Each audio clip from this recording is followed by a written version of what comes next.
8% ले आए हैं, उन्हीं के भविष्य बनेंगे। भविष्य उनके बनते हैं जिनके पास में पुण्य होता है, जो पुण्य की सामर्थ्य जानते हैं।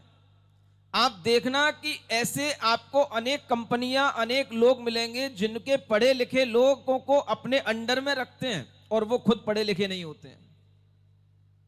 समझ में आ रहा है? जिन बड़ी बड़ी कंपनियों के डायरेक्टर इतने पढ़े लिखे नहीं होते, लेकिन वह बड़े बड़े मैनेजिंग डायरेक्टरों को अपनी अंडर में रखते हैं और वह सब उनके हाथ जोड़ते हैं। इसी को कहते हैं पुण्य और पाप का फल। केवल 99% लाने से ही कोई बड़े आदमी बनते हैं, ऐसा कभी नहीं होता। जब भी आप बड़े बनोगे, धर्म करने से बनोगे। आपको चांस भी अगर कभी कोई अच्छा बनने का मिलेगा, करने का मिलेगा, तो वह आपको धर्म की सामर्थ्य से ही मिलेगा।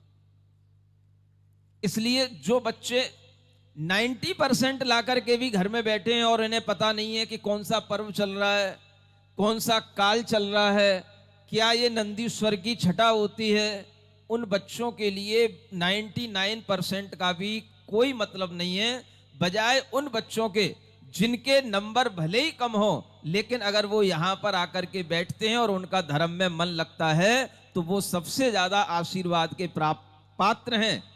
हम भी दे रहे हैं, माता पिता भी उनको प्रशंसा किया करें ऐसे बच्चों की।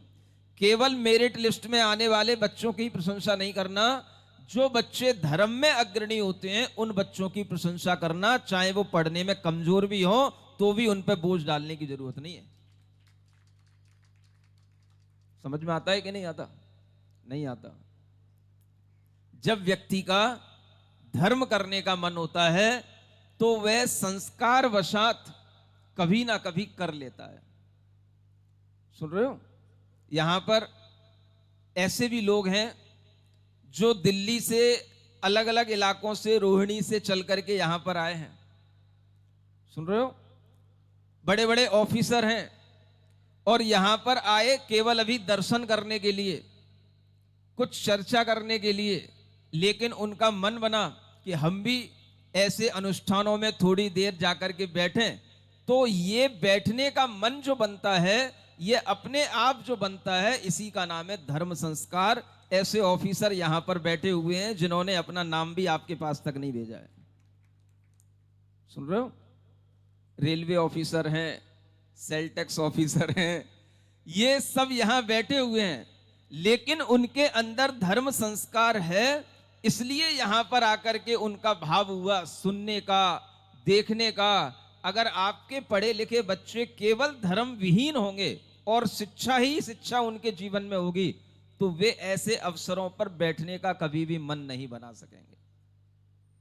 बच्चे वही अच्छे लगते हैं जो कर्म भी अच्छा करें और धर्म भी अच्छा करें। कर्म में भी शूर हो और धर्म में भी शूर हो, वही बच्चे अच्छे लगते हैं। इसलिए हर बच्चे के लिए यह संस्कार देना चाहिए, बेटा शिक्षा का भी तू संस्कार ले रहा है, शिक्षा की भी वृद्धि कर, और शिक्षा की वृद्धि के साथ साथ अपने अंदर धर्म संस्कारों की भी वृद्धि कर। धम्मे सूरा सो कम्मे सूरा, और कम्मे सूरा सो धम्मे सूरा। कर्म में जो व्यक्ति शूर होगा, वह धर्म में भी शूर होता है, तो वह व्यक्ति सब जगह प्रसिद्धि को प्राप्त होता है। ऐसा धर्म करने का भाव जिन जीवों के अंदर आता है, वही पुण्यानुबंधी पुण्य कहलाता है। यह मैं आपको बता रहा हूं। आप सबके तो पुण्यानुबंधी पुण्य उदय में है, लेकिन जो लोग इनसे वंचित हैं, उनके भी पुण्य उदय में आए। इस तरह से आपके मन में ये विचार आना चाहिए कि हम उनको कैसे मनाएं, कैसे उनको इन अनुष्ठानों में लाएं। और एक दिन अभी कल का और बाकी है, सेकंड लास्ट डे है आज आपसे कह रहा हूं, अंत भला तो सब भला। कल क्या है? कल पूर्णिमा है। गुरु पूर्णिमा तो सुबह होगी, साथ साथ नंदीश्वर की पूर्ति पूर्णिमा के माध्यम से समाप्ति भी होगी। आपके लिए यहां पर कोई मंगल हवन भी होगा, और उसके बाद में एक मंगल रथ यात्रा भी निकलेगी। कौन निकालेगा वो रथ यात्रा?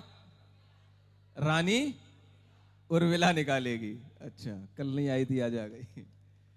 वह रानी उर्मिला के माध्यम से यह रथ यात्रा का जब महोत्सव निकलेगा तो घर में, कल तो किसी के लिए कोई स्कूल कॉलेज का कोई वो नहीं है ना कि है बच्चों की छुट्टी कराना कल, समझ में आ रहा है? हर बच्चा जो भले ही 8 दिन यहां पर ना बैठा हो, लेकिन अगर वह हवन में आ जाता है, रथोत्सव में शामिल हो जाता है, तो भी वह अंत में वह पुण्य लेकर के चला जाता है जो उसके जीवन में आगे काम आने वाला होता है। जब विद्याधरों के माध्यम से उस रानी उर्मिला के यहां पर जब यह रथोत्सव का प्रारंभ हुआ और विद्याधरों ने वह रथोत्सव करवाया, तो सारे विद्याधर उत्साह के भाव में थे। विद्याधरों की सेनाएं उन रथोत्सव में आगे पीछे सर्वत्र घूम रही थीं और उस समय पर सबके हाथों में कुछ ना कुछ था। सुन रहे हो? ये शास्त्र की बात बता रहा हूं आपको।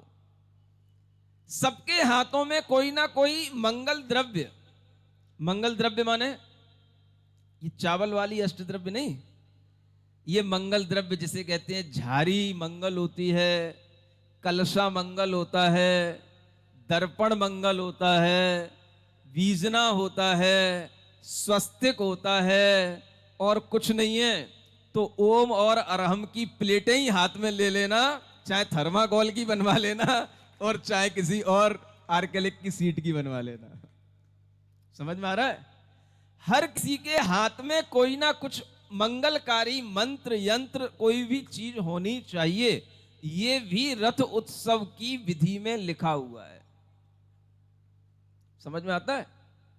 आप कुछ नहीं है, हाथों में झंडे रखें, झंडियां पकड़ करके चलें, हाथों में किसी भी तरीके के चमर लेकर के चलें, छत्र लेकर के चलें, ये सब भी मंगलकारी द्रव्य कहलाते हैं। अष्ट प्रातिहार्य भी मंगलकारी होते हैं और जो अष्ट मंगल द्रव्य अलग से जो बताई जाती हैं, जो वेदियों में रखी रहती हैं, ये भी मंगलकारी होती हैं। इन सब मंगल द्रव्यों से सहित घर का हर एक बच्चा बड़ा आपके इस रथोत्सव में शामिल होना चाहिए, तब यह नंदीश्वर की रथ यात्रा उसी तरह से प्रभावनापूर्ण होगी जैसे कभी शास्त्रों में लिखी है रानी उर्मिला की रथ यात्रा विद्याधरों के माध्यम से प्रभावनापूर्ण हुई थी। सुन रहे हो? बोलो तो, है भी है घर में कि नहीं कोई है? हाँ, वो एक दिन तो आपकी बात सुनेंगे, हाँ 8 दिन नहीं सुने कोई